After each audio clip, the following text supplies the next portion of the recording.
দুঃসংবাদ যেন পিছুই ছাড়ছে না সাকিবের। বাংলাদেশে ফেরা, দেশের জার্সি গায়ে আর খেলা হবে কিনা সেটার সঙ্গে যোগ হলো বোলিং অ্যাকশন নিয়ে ইসিবির নিষেধাজ্ঞা।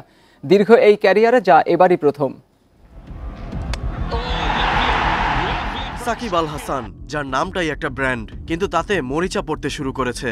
দেশের হয়ে আর কখনো মাঠে ফেরা হবে কিনা কেউ বলতে পারে না। সে শঙ্কার মাঝেই তার বোলিং অ্যাকশন নিয়ে ইসিবির নিষেধাজ্ঞা। সাকিবের ক্যারিয়ারের পরন্ত বেলায় এমন ঘটনা অপ্রত্যাশিত। সাউথ আফ্রিকা সিরিজে দলের জায়গা হারানোয় সেপ্টেম্বরে কাউন্টি চ্যাম্পিয়নশিপে সারের হয়ে এক ম্যাচ খেলতে গিয়েই বিপদে পড়লেন টাইগার অলরাউন্ডার। ২ ইনিংসে ৬৩ ওভার বল করে নেন ৯ উইকেট। সেই ম্যাচের আম্পায়াররা তার অ্যাকশন নিয়ে প্রশ্ন তোলেন। প্রায় ১ মাস কেটে যাওয়ার পর তার বোলিং অ্যাকশন নিয়ে ওঠে প্রশ্ন। ২ ডিসেম্বর অ্যাকশন পরীক্ষা দেন সাকিব। ডেলিভারির সময় কোনোই ১৫ ডিগ্রির বেশি বেঁকে যাওয়ায় এমন কড়া সিদ্ধান্ত ইসিবির। ২০০৬ সালে আন্তর্জাতিক ক্রিকেটে পা রাখা সাকিব এখন পর্যন্ত ৩ সংস্করণে খেলেছেন ৪৪৭ ম্যাচ, নিয়েছেন ৭১২ উইকেট। আইপিএল, বিগ ব্যাশ থেকে শুরু করে ফ্র্যাঞ্চাইজি ভিত্তিক টি-20ও খেলছেন দীর্ঘদিন। তাই ইসিবির এমন সিদ্ধান্ত কতটা যৌক্তিক সেটা নিয়ে প্রশ্ন উঠতেই পারে।